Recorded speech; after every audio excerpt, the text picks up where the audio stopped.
పేద విద్యార్థుల ఉన్నత చదువుల కోసం ప్రభుత్వం చిత్తశుద్దితో పనిచేస్తుందని రెవెన్యూ శాఖ మంత్రి పొంగులేటి శ్రీనివాసరెడ్డి అన్నారు. రాష్ట్రంలోని ఎస్సీ, ఎస్టీ, బీసీ, మైనారిటీ వర్గాల విద్యార్థులు ఒకే చోట చదువుకునేలా ప్రతి నియోజకవర్గంలో యంగ్ ఇండియా ఇంటిగ్రేటెడ్ పాఠశాలలను నిర్మిస్తున్నట్లు వెల్లడించారు.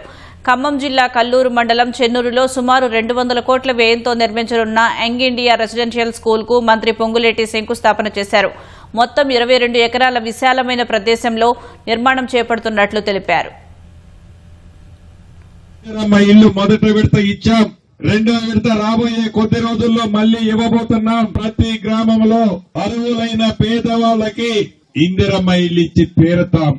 పేదోళ్ళకి పంచడానికి నా దగ్గర ఆస్తులు ఈ ప్రభుత్వంలో ఏమీ లేవు. పేదోళ్ళకి ఇవ్వగలిగింది విద్య ఒక్కటే. విద్యకి ఈ ప్రభుత్వం పెద్దపీట వేస్తున్నాం. ప్రతి పేదవాడి కొడుకు బిడ్డ ఉన్నతమైన చదువులు చదివించే బాధ్యత ఈ ప్రభుత్వం తీసుకుంటది అని ప్రతి నియోజకవర్గానికి 200 కోట్ల రూపాయలు తగ్గకుండా సుమారు 25 ఎకరాల విశాలమైన ప్రదేశంలో 2540 మంది తగ్గకుండా ఉండే విధంగా అన్ని కులాలు, అన్ని మతాల పేదింటి పిల్లలు ఒకే దగ్గర చదువుకునే కార్యక్రమాన్ని ఈనాడు శ్రీకారం చుట్టాం.